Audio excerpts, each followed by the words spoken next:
世界潮流，浩浩湯湯。主持李偉才、梁錦祥、車厘子。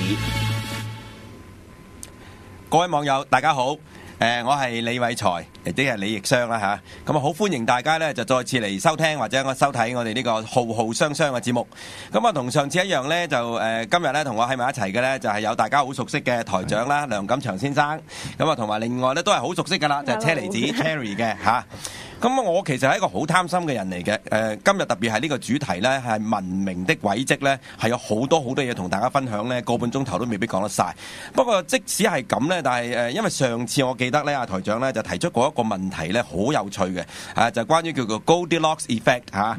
咁我唔知中文係點啊，因為嗰個童話我都係由細到大都係睇英文㗎啦，係嘛？咁啊上次其實解過啦嚇，入到一間屋度咁樣，有個熊爸爸、熊媽媽同埋一個熊 BB 咁樣啦，咁啊樣嘢都係一係太大、太細、太熱、太凍咁樣咧，但係硬係有啲咧啱啱好咧，佢就覺得好舒服啦咁。咁其實就舉一個例子啊，我自己嘅最深愛嘅一個即係一個科目咧，就當然係天文學啦，好多人都知。譬如就以地球就係一個啦，係嘛？你諗下，稍為熱。即係話我哋同太陽嘅距離啊，即係稍微近少少，遠少少，可能熱得滯，熱死晒；稍微遠少少咧，哇，可能就結晒冰，就凍死晒，係嘛？咁但係喂咁啱得咁巧，我哋嗰個距離點解會咁適中嘅咧？咁嗱，咁呢個咧都只不過係即係天文學一個宏觀嘅即係巧合啊，可以咁講。但係原來咧科學家特別啲物理學家研究落去嘅時期咧，就發覺原來宇宙入面咧好多好基本嘅我哋叫做宇宙嘅常數啊，係自然定得嘅常數包括譬如呢個萬有引力嘅常數啦，同埋即係嗰4種其餘嗰另外幾種基本力啦，係嘛？定係電磁力啊、強作用力啊，即係核作用力啦、弱核作用力啊，各方面嘅咧，嗰啲或者電子嘅電荷啊，同埋光速嘅嗰個速度啊，各方面嗰啲自然嘅常數咧，原來咧係真係又係啱啱好嘅噃。如果你只要將其中有啲常數嘅數值咧，即係稍為即係改下佢，即係唔係而家我哋所睇到嘅常數啦，可能呢個宇宙咧就唔會有一啲即係咁複雜、咁有秩序嘅結構產生嘅。係咁而人類亦都唔會存在嘅。咁所以呢個問題咧，其實喺80年代咧，上次講過咧，就其實係一個好熱烈討論嘅問題。咁甚至有個名俾咗佢咧，英文叫做 Anthropic Principle。咁大家知道 anthropo 咧就係即係同人有關啦 ，anthropology 就即係人類學啦，係嘛？咁但係呢個 anthropic principle 咧，一般譯做咩？就係人擇原理。咁啊好有趣嘅，點解咧？因為達爾文嗰個進化論咧，我哋叫做物競天擇啊嘛。咁啊天擇咧就即係其實英文係 natural selection 嘅，自然選擇嘅。但係佢意思即係話原來呢個自然界咧，佢有咁樣嘅環境。咁於是咧，因為咧就生物咧就要作出呢個適應。咁所以自然環境變化咧，生物慢慢咧就會變化一路變化落去。咁所以我哋今日見到嘅生物嘅形態咧，係為咗適應自然嘅。即係嗰啲唔得嘅就淘汰咗。冇錯啦嚇，即係只係能夠適應嘅，配合到個自然變化先至能夠保留落嚟啦。咁但係人擇就啱相反喎，即係話原來我哋呢個宇宙咧之所以係咁嘅樣咧，係因為要滿足我哋嘅存在嚇。咁所以即係就變咗將我哋以往一向嘅呢個咁嘅自然選擇理論，或者喺科學嚟講咧，就或者人類其實唔處於宇宙入面一個好特殊嘅地位咧，將呢一個咁嘅觀念就顛倒過嚟。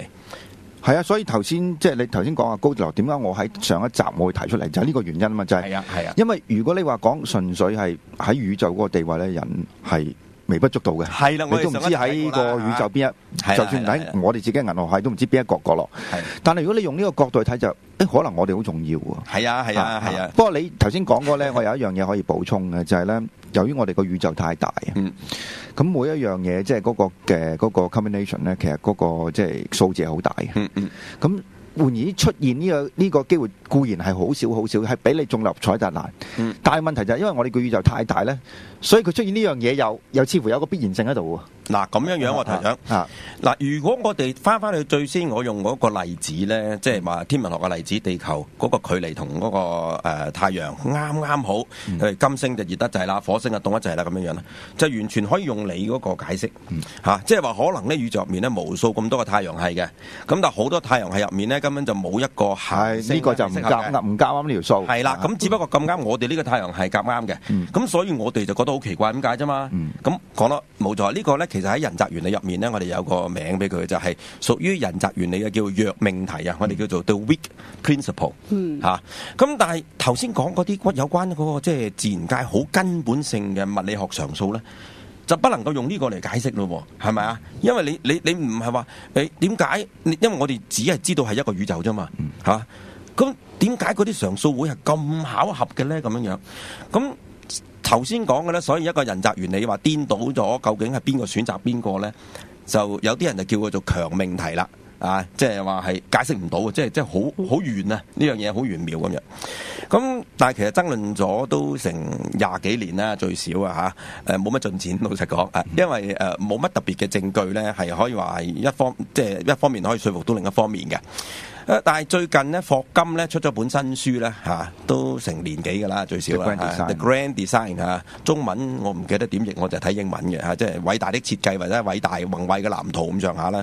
其實佢就舊事重提，佢就提翻呢個人擇原理，但係咧就佢呢種觀念咧，即係觀點其實唔係完全新鮮嘅，其實都有其他人係咁睇，但係即係你以佢咁樣嘅身份地位提出嚟又唔同啦，係嘛？就好轟動啦。冇錯，就都唔係好轟動啊！因為以前都好多人提出過啦，可能大家聽過啦，就係多元宇宙呢個概念啊，即係話原來我哋而家所認知嘅宇宙咧，係好多好多個無數嘅宇宙入面嘅其中一個。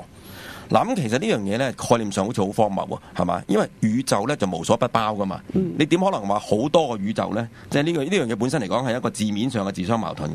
但係原來按照而家咧，即係我哋所認知嘅最前沿嘅物理學啊，將呢個量子力學同埋相對論結合起嚟咧，係真係有所謂咧呢個量子宇宙，就話宇宙咧原來喺一啲量子擾動嗰度咧係產生。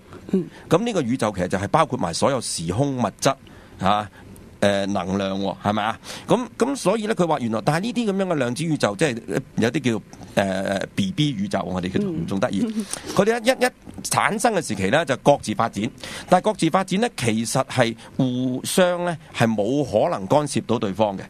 即係理論上啊，就算你點諗，即係按照我哋而家物理學咧，其實我哋係永遠唔知道佢存在。嗱，咁呢樣嘢都好搞笑啦，可以咁講啊嚇！即係理論上你推即係用得粗俗啲係飲噏啦，真係可以咁講，可以咁講。即係話理論上咧，佢講得通，係嘛？即係佢亦都有佢嘅利用愛因斯坦嗰個時空嗰個長嘅方程啊 field equations 啊，再加埋 quantum mechanics 啊嗰種嘢咧，咁佢推論出嚟咧，原來係真係咧呢種咁樣嘅多元嘅量子宇宙咧，係完全理論上係成立嘅。咁但係咧，佢亦都理論上咧就話我哋冇可能觀察到呢啲其他嘅宇宙啊，或者同佢進行任何嘅接觸嘅。嗱咁，但係從呢一點出發咧，其實霍金咧佢就覺得呢一個人擇原理咧係可以得到一個解釋。就係佢基本上就將一個強命題轉咗一個弱命題。點解咧？嗱，其實用翻嗰個地球咧，固然係一個例子啦。但係我用一個更簡單嘅例子，譬如喺一個懸崖峭壁嗰度，光脫脫係啲岩石嚟嘅，寸草不生嘅。咁但係咧，突然間有個地方咧，就有個罅隙，就稍微凹咗入去咁樣。咁於是咧，慢慢就有啲碎嘅沙石啊累積咁樣啦嚇。咁啊當係有少少泥土咁樣。咁然之後咧，可能即係喺空氣入面飄下，有啲種子就飄到嚟咧，咁啊有粒跌咗落去。咁而咁啱咧，即係嗰陣時嘅環境啦嚇，即係可能又有啲雨水啊咁樣啊，咁又有陽光咧，咁佢咧就生咗一棵植物出嚟，唔淨止，仲可能咧原來呢個種子咧係一朵好靚嘅花嘅，咁於是咧就喺呢個岩石嗰度咧就有咗好靚嘅花嗰度啦。好啦，但係如果你經過呢個咁樣嘅懸崖啊，呢個峭壁，你睇上去嘅時期，你就會覺得哇，真係奇妙啦，係嘛？即係你睇下實際上。或者倒翻轉頭嚟講啊，我可以應該話我假扮嗰朵花咁，可能仲好，即係以人法啦。講萬年都係講童話，除咗你都講童話啫嘛。係咁我係覺得花時期咧，我就覺得好奇妙，好奇妙咯。你話原來呢一朵花即係能夠生存咧，佢係要求好多條件係配合至得嘅，係嘛？即係有個地方啊，俾佢固定得到，唔好俾啲風一吹咗去，要有少少嘅泥土，咁泥土入面有一定嘅養分，咁有陽光有水。咁但係咧，本來你睇下望下呢一個峭壁咧，根本冇一笪地方咧係可以有一個地可以適合一個花嘅生長嘅，一個植物嘅生長嘅。咁但係竟然咧，我呢度地方咧就有呢個咁樣嘅環境，係嘛？咁你話哇幾咁奇妙咧？但係即係呢個岩石，即係大自然咧，其實係唔係好眷顧我咧？係嘛？我係咪好特殊咧？咁樣嗱，咁呢個咧其實就係所謂人擇原理嗰個強命題同弱命題嘅一個即係概念上嘅混淆啦。其實佢將嗰個我哋有少少咧邏輯上叫做即係倒果為因啊，或者倒因為果啊嘛。因為其實嗰個咁啱，因為有嗰條罅隙，咁整下就有對花出咗嚟。咁本來嗰個有罅隙就係因，有嗰朵花係果啊嘛。咁但係嗰朵花咧，佢因為覺得太奧妙啦，佢就倒翻轉頭咧，就當咗自己嘅存在係因。咁而呢個懸崖上面突然間會出現呢條罅隙咧，就係一個果，所以係好奇妙嘅咁樣。嗱，咁呢個其實係一種弱命題嚟嘅，即係我哋覺得咁樣嘅人擇原理，我哋可以處理得到啊，即係概念上我哋係得㗎。咁但係你一個岩石，即係一個懸崖就可以咁解釋啫，成個宇宙喎，而家講緊係嘛？咁但霍金就話唔係，原來呢個咧喺我哋嘅宇宙之外咧，仲有好多好多宇宙嘅。咁即係話咧喺好多其他嘅宇宙入面咧，可能佢嘅物理常數啊，就真係完全唔同嘅。咁而實際上嗰啲宇宙入面咧，亦都係雜亂無章嘅，係混沌一片嘅，係冇任何即係有複雜嘅結構出現嘅，所以更加唔會有呢個咁樣嘅高等智慧嘅生命出現嚟去問呢個問題。只不過咁啱，梗會有一個宇宙，所有啲常數係比較上合適啊！大家係啱啱 fit 到漏油，我哋叫做嚇。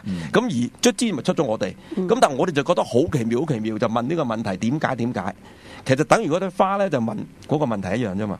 咁呢個咧其實就霍金喺 The Grand Design 入面咧係幾有意思嘅，佢提出呢個答案。好，咁但係其實咧，我又想趁呢個機會咧講一講咧，即係人類喺宇宙入面嘅地位啦，無論喺時間上啊、空間上啦、喺生物界上啦。今日生物界上我會講多少少，就俾人個感覺真係好卑微啦。咁有啲人呢，特別係可能佢比較傾向於一種我哋話係靈性上嘅追求，甚至係宗教上嘅追求咧，佢會有一個感覺，就係科學嘅探求，其實係唔係喺度貶低咗人類咧？係嘛？即係將生命同埋意識呢啲嘢咧，係貶低到物質嗰個層次。尤其是你啱啱講嘅進化論更加大鑊，嗰個就掀起當其時即係一個宗教嘅大辯論，就係如果我哋係由呢個猿猴進化過嚟，咁我哋個喺個自然界嘅地位係咩？係啦，嗱，咁我問下 Cherry 啦，你又點睇咧？你覺唔覺得科學嗰個進展咧，其實係貶低咗人嘅地位咧？其實我又覺得唔係喎，即係其實我又覺得即係之前所有可能例如medieval 之前，咁大家即係都好揸住嗰個宗教噶嘛，咁其實我覺得反而嗰個即係覺得可能人係就係上主特登設計出嚟嘅，咁嗰種諗法可能反而我覺得咁唔科學嘅諗法，有少少好似抬高咗人嘅地位咁樣，即係調轉嚟諗就其實科學先係一個客觀嘅角度去睇人或者呢個世界上面其他生物啊所有嘅嘢咁樣。咁不過其實問你咧都係有少少問錯嘅，因為你又好似讀物理噶嘛，係咪？係，我又係讀物理嘅，乜都係嘛？應該問我啦，問你係嘛？咁啊一陣間或者我哋會再翻呢個問題咧，就等讀文科出身嘅台長咧就俾多啲意見啦。不過我自己嚟講咧，講少少咧，就係因為咁多年以嚟咧，我自己就梗係讀理科出身啦，我又熱愛科學啦，咁樣我就覺得科學嘅探求咧，其實人類即係喺各項探求入面咧，哇，即係最精彩嘅一個探求啊！咁而呢個科學嘅一路咁嘅探究帶嚟新嘅知識咧，其實唔係將人或者生命啊、意識啊咁樣咧，係貶低到一個物質嘅層面。呢個係我又會從另一個角度去睇，啱相反，其實係將呢個物質嘅世界咧，係逐步提升到咧係一個生命同埋意識嘅呢個奧妙嘅層面。其實即係科學過幾百年咧，係做咗呢樣嘢，咁就真嚇。不過呢個就完全係一個觀點與角度問題啦。即係我好難說服一啲相反意見嘅人嘅，係嘛？好啦，咁跟住第二樣嘢講咧，喺未講文明軌跡之前咧，我都想講翻上次有提到就係關於個詮釋學嗰個問題咧。其實喺哲學入面咧，係真係好強調呢樣嘢嘅，就係話我哋一般人咧好直覺咁就即係睇成譬如我前面有呢隻杯咁樣啦，咁我認識呢隻杯，咁我去認識嗰個人就叫做主體一個 subject， 咁呢隻杯就係個客體，就叫 object 係嘛，咁就係一個主體同客體主客二分嘅。咁但係喺呢個即係古代都有㗎啦，不過現代哲學咧即係比較出名嘅就海德格啦，即係提出佢嗰個詮釋學嘅睇法，佢就話呢個係被理解，即係被認識、被理解嘅物體，同埋去認識、去理解嗰個主體咧，其實兩者之間咧係不能夠截然劃分，即係一刀切嘅嚇。因為咧其實你中有我，我中有你嚇。因為如果你唔理解嗰個去理解嘅人，咁你又點完全理解得到被理解嘅嘢咧？或者話你如果你完全唔理解被理解嘅嘢，你又點樣能夠理解得到去理解嗰個人呢？哇，好聽落好辛苦啊！係啊！不過我簡單講講啦，譬如話即係用一個比較俗套啲嘅例子，就係你每樣嘢本身係個用途，即係你個杯出嚟咗人嘅用途咧，其實好難理解嘅。係嚇，即係呢個就可能即係海德格嗰個某部分嘅意思。係啦。因為佢最批判得最勁咧，就係笛卡爾嗰個頭先你講嗰個所謂儒雅二分二元論二元論啦。其實佢覺得就希臘哲學就即係搞呢套嘢嘅。咁但係我哋要放呢度，因為如果用咁嘅方法理解嘅方法，係一個用科學方法去理解呢個世界嘅方法。但係呢個始終對佢嚟講係有一個好大嘅缺陷喺度。缺陷，冇錯啦。咁但係咧，其實科學咧好有趣喎，就係佢自己嘅發展嘅內在嘅邏輯，你可以話啦，或者佢呢個根本就係自然界本身嘅一個特性啦。亦都引領到我哋咧係提出一個咁嘅疑問，就係量子力學入面嗰個觀察者同被觀察者嗰個問題啦，係嘛？呢個我就好熟啦。你好熟啦，係嘛？薛定諤嘅貓啊嗰個咁樣嘅問題啦。係啦，嗰隻貓。即係當然啦，我哋成日咁講啦嚇，邊個去觀察者咧咁樣樣係嘛？Who observes the observer 嚇？就係話，即係其實原來你被觀察嘅嘢咧，係亦都係影響緊你嗰個進行緊觀察嗰個。係。當然，而你進行緊觀察嗰個主體咧，就亦都影響緊被觀察嗰樣嘢。嚇，大家冇可能完全係分割開嚟嘅。咁就量子力學咧都引領到我哋啊，即使就算冇海德格咧，我哋都引領。咁所以好有趣啊！你話海德格都好好嘢啦，喺嗰陣時都未有量子力學嚇，佢已經提出過咁樣。咁所以咧，其實我喺2年前出一本書入面咧，叫做格物致知嘅，本來就係講思考研究方法啊，本來都係寫俾中學生睇嘅，但係我臨到尾嗰個結語嗰度，我忍唔住咧，我都提到呢樣嘢㗎。咁我亦都用咗個圖，咁呢個圖咧其實係借用咗呢個美國一個好著名物理學家啦，不過好似唔知係咪最近過世啦，我唔肯定嘅，叫 John Wheeler，但係算唔死咗啱死咗，寫幾年係啦，咁樣咧就佢好大年紀先過身嘅啦。咁嗰陣時佢咧就畫過一幅圖咧，咁我好中意，咁我就將佢咧就重畫過咧，就擺咗個結語嗰度啊，格物致知。咁其實咧就係一個好似哇，周圍都係星星啊！呢個星系嘅宇宙，咁啊即係我用一個咁樣嘅圓形咁樣包住啲星星嚟去代表啦。但係呢個圓形嗰度咧就伸咗條嘢出嚟，啊長長地一路越伸越窄。咁但係到最後咧，佢又變翻一個細細地嘅圓形，就一隻眼睛，就好似人嘅眼睛。但係呢個眼睛咧就望翻去之前嗰個大嘅圓波波，即係充滿星星嗰個。咁我亦都咧借用咗一句説話啦，我唔記得喺邊本書睇翻嚟啦，係中文書嚟㗎啦，就係話心與萬物共同創造萬物。嗱呢個咧我就話，其實你去到呢個咁樣嘅層次，哲學層次咧，真係好深奧、好玄妙嘅即係你個主客二分，咁你唔分又點樣樣咧？咁樣樣。咁但係以而家我哋嚟講咧，有好多科學家都係佢寫完呢啲好嚴謹嘅學術論文之後咧，佢寫下啲咁樣嘅普通嘅科普著作啊、科學散文咧，佢都會咁講嘅，即係有時喺度讚歎緊就話宇宙原本咧就無知嘅。咁但係咧冇宇宙嘅演化嘅時期咧，慢慢就出現咗生命，生命咧慢慢出現意識，意識就係高等意識，就我哋。咁而呢一個高等意識咧，倒翻轉頭就問宇宙係咩嚟嘅咧？宇宙點嚟嘅咧？係我係咩嚟嘅咧？就變咗係有意識啦。咁其實佢就話呢個就係大自然嘅醒覺。於是咧，大自然就係從無知變有知不得已，仲可以話係從一種潛藏嘅存在，係變成一種顯性嘅存在。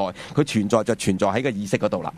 之前呢，其實因為冇意識去認識呢個大自然啊嘛，所以佢係存在，但係一種係冇乜意義嘅存在，係潛藏嘅。即係佢存在都冇人知佢存在，因為冇人望住佢或者想去了解佢。係啊，我呢個其實係。好早哲學家有講嘅，黑格爾嗰啲現象、精神現象學就係講呢樣嘢，就係講呢樣嘢。只不過即係佢嗰陣時講得嗰個術語會比較玄妙啲，但係實際上頭先李博士、財哥已經講得好清楚，黑格爾想講咩？係啦，冇錯啦，咁所以我覺得好有趣嘅，即係呢樣嘢咧。雖然呢句説話本身咧，我第一次睇咧，我就覺得好精彩，但係你再諗落去咧，係邏輯上好似反駁咁嘅。咁但係有時咧冇辦法啦，宇宙入面咧自然界嘢咧，你都唔需要話樣嘢要邏輯係咩嘅，即係正如你好多邏輯悖論你都解決唔到啦，因為點解你話心與萬物共同創造萬物啊嘛，所以其實喺邏輯上嚟講咧，你根本一早已經咧就將嗰個萬物呢個概念就擺咗喺度。咁原來你話共同創造萬物係嘛？咁呢樣嘢係咪荒謬？話你話心與萬物共同創造萬物啊嘛，咁你之前都已經有咗萬物啦，係嘛？又係雞同雞蛋。所以其實係唔通，呢句説話純邏輯嚟講係唔通嘅。但係你只要稍為個人係寬鬆啲、寬容啲咧，你又覺得佢充滿智慧嘅，係嘛？好有趣啊！好啦，咁啊講完呢個咧，我哋翻嚟呢個今日嘅主題，唔好意思啊，我呢個就係我老毛病啊，成日咧就淨係開場白啊，或者差咗去好遠啦。咁今日我哋咧就係講文明嘅軌跡，但係未講嗰個文明嘅起源之前呢，首先真係要講下人類嘅起源咧同埋演化嘅。咁啊，上次咧，其實我哋有講到咧，即係生命嘅演化嚇，恐龍嘅滅絕記得啦，係嘛？就係6500萬年前呢，就係一顆大概10公里咁嘅直徑嘅隕石啊，其實咧佢喺太空嘅時期咧，嚴格我哋叫隕星體， meteoroid 啊，咁然後當佢撞落嚟喺大氣層嗰度摩擦，我哋先叫做一個隕石，唔係流星 meteor 就流星落到嚟地面咧，如果佢未燒晒嘅咧，嗰個 meteorite 咧就叫隕石，所以隕星體、流星同隕石咧係三位一體嚟嘅，係同一樣嘢嘅啫。好啦，咁但係總呢個隕星體撞落嚟地面咧，即係撞嚟地球咧，佢引起哇真係即係山搖地動啦嚇，咁樣就係一個好大嘅災劫。咁啊唔淨止恐龍嘅，其實咧差唔多係80%幾嘅生物咧都係滅絕嘅喺嗰陣時，咁但係就俾咗個機會咧，就哺乳動物興起啦。咁但係哺乳動物咧就唔係6500萬年前先開始嘅喎，科學家原來揾到早期嘅哺乳動物咧已經係差唔多喺恐龍崛起嘅時期咧，我哋而家咧好原始嘅哺乳動物咧就已經係存在嘅啦，差唔多係2億年嘅歷史。咁但係之前就真係俾啲恐龍撳住啦嚇，冇得點樣發展。最大嘅咧都好似係貓咁嘅啫。恐龍滅絕嘅時期6500萬年前呢，咁啊哺乳動物咧就突然間就有一個好廣闊嘅一個舞台啦，可以咁講啦，象徵性，咁啊發展得好迅速。咁但係我哋最關心嘅咧就其中一種哺乳動物，咁呢種哺乳動物咧就真係恐龍滅絕之後先發展起嚟嘅，就係靈長目啦。咁靈長目咧其實就包括而家世上所有嘅即係猴子啦、猩猩啦、同埋人啦，同埋佢哋即係所有嘅遠祖咧，我哋統稱叫做靈長目。咁樣咧就係靈魂嘅靈啦，係嘛？長即係長短嘅長啫嚇。咁但係咧目就係眼目個目啦嚇，即係咁英文就 primate 就 primate primate。咁睇下靈長目嘅演化咧，其實咧就係逐步嘅，同我哋嘅親戚關係最疏遠嘅咧，就係而家上次都提過馬達加斯加嗰啲嗰啲狐猴啊，嗰啲或者係子猴啊、懶猴啊嗰啲咁樣。咁但係咧就跟住咧就係猴子啦，即係有尾巴嗰啲啦。咁有尾巴嗰啲猴子咧，其實同人類咧係講緊差唔多3000萬年前咧就已經分家噶啦。應該話唔係同人類，而係同人同猿嘅共同祖先。咁咧所以猴子咧就已經分出嚟，佢哋一路慢慢演化就成為今天嘅猴子啦。咁但係咧，就大概係到2000萬年前咧，就我哋呢一種咁樣嘅即係分咗家之後咧，佢就會分支另一支出嚟咧，就演化成今日嘅長臂猿啊。其實我哋已經同猴子分家咧之後，就已經屬於叫猿科生物㗎啦。科咧，大家我上次有冇講過咧？就係話界門綱目科屬種啊嘛。咁所以呢個猿科嘅生物咧，就係包括長臂猿同埋其他嘅。咁而家長臂猿出咗嚟啦。好啦，咁但係後嚟到1500萬年前左右咧，就大猩猩咧又分支咗出嚟啦，即係個祖先啦變成大猩猩。然後再到大概咧係1000萬。講錯咗少少，唔好意思啊。其實應該最先分支嘅唔係大猩猩，而係就係住喺而家香港動植物公園入面嘅嗰啲叫褐猩猩啊，或者叫棕猩猩，即係啡啡地色嘅橙橙地色嗰啲咧叫做orang-utan。我問過我屋企個印傭㗎啦，佢證實呢個係正式嘅印尼話嚟㗎嚇。orang-utan就叫褐猩猩。咁嗰陣時咧係大概大概係1500萬年前冇錯。咁就大猩猩咧同我哋親近啲嘅親近好多添。咁樣咧就1000萬年前左右咧同我哋分家。咁而黑猩猩咧同我哋係最親近㗎啦。就係大概700萬年前咧就開始分家。咁即係話人類嘅直系祖先咧，其實700萬年前咧已經係開始獨立發展。咁但係雖然係咁講，我哋同黑猩猩咧其實嗰個關係好密切，可能大家都聽過啦嚇，即係最近我哋研究嗰個基因咧有好大嘅進展啦嚇，有時個基因圖譜，其實我哋同黑猩猩個基因嗰個差異咧係唔夠2%嘅，即係有98點幾個 percent 咧係相同嘅，我哋同呢個黑猩猩嘅基因係嘛？咁但係就你話可以即係爭幾遠咧係嘛？咁跟住大家咧其實700萬年前咧就已經係分道揚鑣㗎啦。好啦，咁但係咧呢個700幾萬年咧就有幾個大嘅里程碑嘅嚇，咁我時間關係要好快講啦。咁其中一個可能大家有啲聽過咧，叫南方古猿啊 ，Australopithecus 咧，其實喺非洲嘅。其實人類嘅祖先咧就好長時間都淨係得喺非洲嘅啫嚇。咁呢個亦都達爾文咧好早亦都推斷呢樣嘢嘅嚇。咁所以佢啊好叻啦。當時其實係未有呢啲咁樣嘅化石啊咁但係之後咧就真正咧，我哋係能夠冠以一個叫做 Homo 呢個字。就係人啦咁樣咧就係差唔多要去到250萬年前咁樣就400萬年前到250萬年前。咁啊 Homo 呢個字咧，其實佢都有一個好大嘅特徵啊，因為嗰陣時咧就開始發現好多嘅石製嘅工具啦。石器時代嘅開始啦，雖然係好原始嘅，咁呢個叫能人 Homo habilis 咁我哋知道咧呢個咧就係18世紀時期呢個瑞典嘅生物學家林奈所創嗰個生物分類法。咁佢兩個字嘅，一個咧就係講佢個屬就叫 genus， 然後第二個字咧就係佢嘅種。咁所以 Homo 咧就係個屬，就係人屬生物咁啊第二 habilis 咧就係嗰個種啦咁樣樣，咁但係咧跟住落嚟咧嗰個咧大家好熟悉啦，就叫做 Homo erectus 咧，就大概係生活喺咧就係180萬至到差唔多5萬年前咁上下嘅，咁呢個叫直立人，咁叫做 Homo erectus。點解大家咁熟悉咧？就係因為北京嘅周口店。就係佢啦，就係北京猿人咧，就係有呢一個直立人啦。咁而爪哇嗰度咧，亦都係有呢個爪哇人啦，係嘛？咁呢個 Homo erectus 咧，而且而家以我哋中國人嚟講咧，我哋曾經有一段好長時間當咗就係我哋龍的祖先。啊！不過一陣間可能咧，我哋要等下一次翻嚟啦，即係再講下而家最新嘅睇法啦。但係點解我哋會覺得哇好引以自豪咧？就係因為我哋真係喺周店嗰度咧，係揾到一啲咧曾經係用過火嗰個嘅遺跡啊！咁即係話，而且即係人類最早用火嘅咧一個地方就係北京周口店，就係北京猿人啦。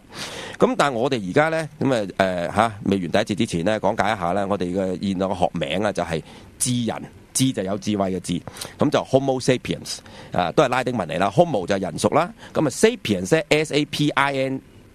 S-A-P-I-N-S-I-E-N-S 啊嚇 S-A-P-I-E-N-S 咧就係解好聰明有智慧咁解。咁其實呢個咧亦都係我母校即係 Hong Kong U 咧明德格物咧入面咧呢個 Sapienta and Virtus 咧嗰個都係明德就係講。就係 virtus 啦，即係有美德啦，但係咧格物咧就係講呢一個 sapienta 咧，即係拉丁文咧，即係有智慧咁解嘅。咁但係呢個Homo sapiens 嘅起源咧，其實就都好爭議咧。曾經有啲人就認為係喺唔同嘅地方都會起源，但係而家咧就基本上差唔多係喺一笪地方嘅啫，都係非洲先起源嘅。好啦，下一節翻嚟再講好唔好啊？